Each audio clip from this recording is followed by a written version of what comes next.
الصناعات الدفاعية في كوريا الجنوبية بالفعل شهدت طفرة كبيرة خلال الفترة الأخيرة. 최근 중동에서 벌어지는 격동의 상황 속에 미국은 예멘의 후티 반군을 때려잡는 데 몰두하고 있습니다. 수에즈 운하가 후티 반군의 공격으로 여전히 작동 불능 상태에 빠지며 한 달에만 1조 원 이상 손해를 보고 있는 이집트는 곤혹스러운 처지인데요. 이에 미국의 후티 소탕 작전이 이집트에겐 고마운 소식이 될 법합니다만 어쩐지 이집트는 고맙지만 고맙지 않다는 예상치 못한 반응을 보이면서 도리어 한국을 향해 무기 긴급 요청을 보내어 화제가 되고 있습니다. 그럼 빠르게 한번 살펴보죠. Let's get it.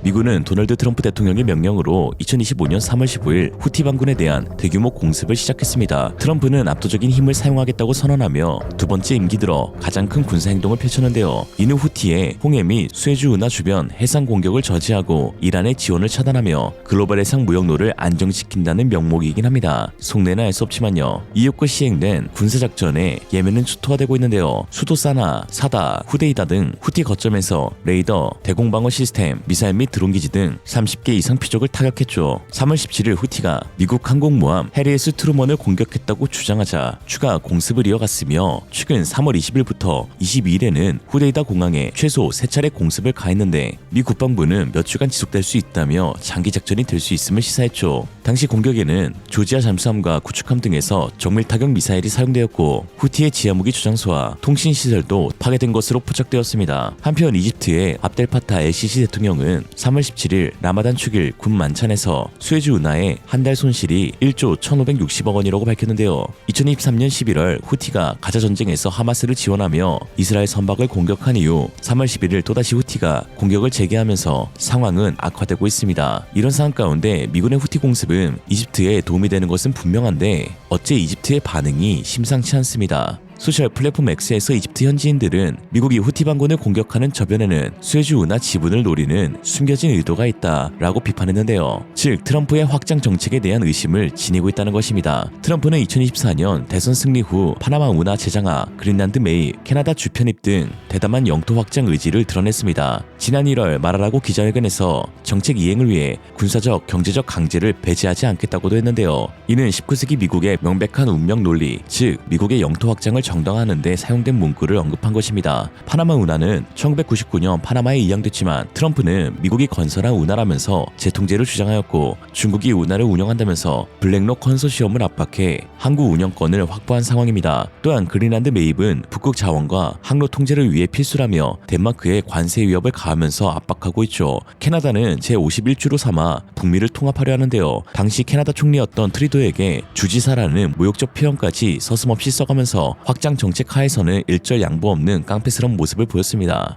이에 이집트는 트럼프의 숨은 속내를 견제하면서 수에즈 운하에 대한 야심을 의심하고 있는 상황이죠. 특히 수에즈 운하에 중국과 러시아의 입김이 강해진 것도 미국에게는 거슬리는 문제입니다. 뭐가 됐든 수에즈 내에서의 영향력을 키우려는 미국인데요. 중국은 운하 최대 이용국으로 1대1로 프로젝트를 통해 이집트와 협력을 강화했고 수에즈 운하 경제구역에 중국 기업이 대규모로 투자하면서 이집트 최대 경제협력국이 되었습니다. 러시아는 시리아 타르투스 기지를 통해 홍해를 직간접적으로 통제하죠. 이집트에게 있어서 수에즈 운하는 국가의 자부심이자 경제의 생명줄인데요. 과거 1956년 이스라엘이 영국과 프랑스와 손잡고 수에즈 운하를 국유화한 이집트에 전쟁을 선포하면서 운하를 두고 전쟁을 벌였던 적도 있었기에 최근 이집트의 고민은 그 무엇보다 수에즈 내에서의 자체 안보 강화가 최우선시되고 있습니다. 이런 상황 가운데 이집트에서 한국의 K239 천무의 도입이 가시화되며 주목받고 있는데요. 이집트 방산 전문가 빅토르 나멘크는 한국이 MTCR을 우회해 천무와 각종 탄도미사일을 이집트에 수출할 예정이라고 보도했습니다. 한화 역시 이집트와 천무 수출 협상 중임을 부인하지 않았는데요. 지난 1월 이집트 국방생산부는 한화와 협상을 진행하면서 단순한 무기 구매를 넘어 현지 생산과 기술 이전까지 포함하는 광대한 협정을 준비 중이라고 했습니다. 특히 주목받고 있는 무기체계가 있는데 바로 2027년 실전 배치될 천무 ASBM 대함 탄도미사일입니다. 이집트에게 있어 게임 체인저가 될 만한 무기이죠. 지난 중동 방산 전시회에서 최초로 공개된 천무 ASBM은 천무 한 대에 8발 장착 가능한 400mm 대함 탄도미사일로 GPS INS 유도의 종말 단계에서는 적외선 IR 탐색기를 추가해 매우 높은 정확도로 배를 격침하는 미사일입니다. 이는 한국판 사드로 불리는 LSAM과 유사한 구조로 LSAM의 동생이자 대함화된 LSAM이라고 볼 수 있는데요. 공교롭게도 이집트의 수에즈 운하를 두고 영향력을 행사하는 국가들은 모두 ISBM 강국입니다. 대함탄도미사일은 높은 기술적 난도를 요구해 전 세계에서 오직 미국, 중국, 러시아, 이란만 보유하고 있고 현재 하나의 ASBM은 세계 5번째 실용화 사례가 될 수 있죠.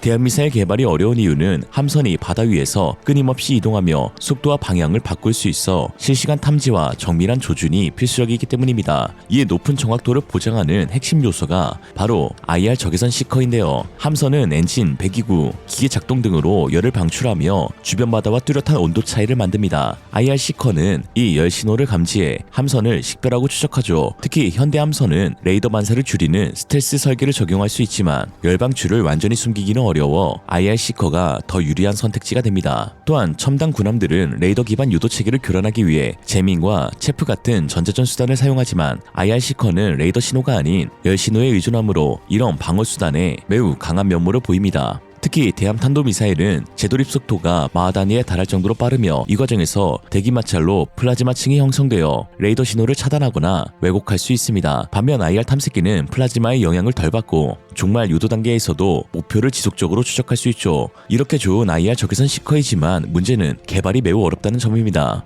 특히 유도로켓, 미사일, 군사위성에 사용되는 냉각형 적외선 센서는 난이도가 훨씬 높은데요. 냉각형 센서는 감도를 극대화하기 위해 마이너스 195도 이하, 심지어 마이너스 269도에 가까운 초저온 환경을 유지해야 하며 더군다나 이 센서에 사용되는 재료는 희귀하고 고가에다가 이를 정밀하게 가공하려면 첨단 반도체 수준의 기술이 필요해 난도가 극도로 높습니다. 그러나 놀랍게도 한국은 이 어려운 기술을 세계에서 6번째로 성공시켰습니다. 그 주인공은 국내 유일의 군수용 적외선 영상 센서 개발 강소기업인 i3 시스템즈로 현재 LIG 넥스원과 하나에어로스페이스의 주요 협력 업체로 활약 중입니다. GPS INS와 IR 적외선 듀얼 모드 시커를 장착한 천무 ASBM은 이미 높은 정확도를 갖추고 있다고 봐도 무방하죠. 한화의 ASBM 블록 1초기 단계에서는 사거리가 160km로 다소 짧은 편이지만 이집트 입장에서는 수에즈 운하 방어에 특화된 무기로 활용하기에 충분한데요. 좁은 해역에서 이 무기는 강력한 위력을 발휘할 수 있습니다. 여기에 최근 하나는 천무의 사거리를 500km로 늘리는 연구를 진행 중이고 정부도 수출 법안을 개정 중이며 이에 최종적으로 800km까지 늘리는 방안을 추진 중인데요. 이렇게 되면 수에즈 운하뿐만 아니라 홍해 전역에 걸친 지배력을 크게 향상시킬 수 있습니다. 이미 K9 자주포를 2조원어치 대량 도입한 이집트는 K9 자주포 도입국 최초로 해안포로 사용하겠다는 뜻을 밝혔는데요. 이로써 천무와 K9이 함께 이집트에서 해안포로 사용될 가능성이 높아지면서 이집트 최강의 방어선이 구축될 전망입니다. 이집트가 홍해 연안에 K9을 배치하면 후티의 근해 활동을 초기에 제한할 수 있고 추 천무 다연장 로켓포로 후티가 사용하는 해상형 미사일 발사 플랫폼이나 해상 드론 기지를 정밀 타격할 수가 있죠. 그야말로 수에즈 운하를 지키는 철통 같은 방어선이 구축되는 것입니다. 사실 이집트의 천무 도입 가능성은 그 어느 국가들보다도 높은데 이미 이집트는 천무의 아버지 뻘인 K136 구룡을 2005년 36대 비공식 수출로 운용 중인 국가입니다. 한국 이외에 구룡을 사용하고 있는 국가는 이집트가 유일하죠. 아랍권 방산 매체 평행정치는 K9 기술 이전이 이집트 방산업의 진전이라며 이집트는 이미 K136을 사용하고 있어 이를 대체할 천무의 도입 소식은 전혀 놀라운 일이 아니다 라고 했습니다. 특히 이집트의 주변국인 사우디 UAE에서 천무 다연장 로켓포를 도입해 실제 운용 중이기 때문에 이들 국가와 수월한 연계 작전도 주목할 만한 점입니다. 사우디와 UAE는 천무를 표준화하며 협력을 강화하고 있는데 수에즈 운하 주변이 천무 ASBM으로 통일될 가능성이 있죠. الصناعات الدفاعية في كوريا الجنوبية بالفعل شهدت طفرة كبيرة خلال الفترة الأخيرة. جزء من هذه الطفرة بسبب التقدم التكنولوجي الذي تعيشه كوريا الجنوبية، وعلى الجانب الآخر التهديدات التي تحيط بهذه الدولة. مستر هونغ، فيما يتعلق بتواجدكم في منطقة الشرق الأوسط، لديكم بالفعل تواجد في هذه المنطقة منذ سنوات عدة، ولكن الآن الكثير من الدول في هذه المنطقة تسعى لتبادل المعرفة وتبادل التكنولوجيا في شراكاتها مع الشركات الأجنبية. كيف تتعاملون مع متطلبات هذه الدول؟ من خلال تجاربنا التي امتدت عبر عدة عقود، نحن ندرك أن متطلبات العملاء في الشرق الأوسط ليست سهلة، ومثل البرنامج الشهير MSAM شركتنا لا توفر نفس المنتج الذي توفره لجمهورية كوريا الجنوبية، بل إن مقاربتها للحلول معدة بشكل خاص للإمارات العربية المتحدة والمستخدم النهائي، وذلك يشمل إجراءات تحديثات على النظام. كما أن شركتنا اقترحت العديد من المشروعات المحلية مثل التطوير المشترك من الصفر والإنتاج المحلي وخطة الدعم اللوجستي المتكامل المعدلة حسب الاحتياجات المحلية.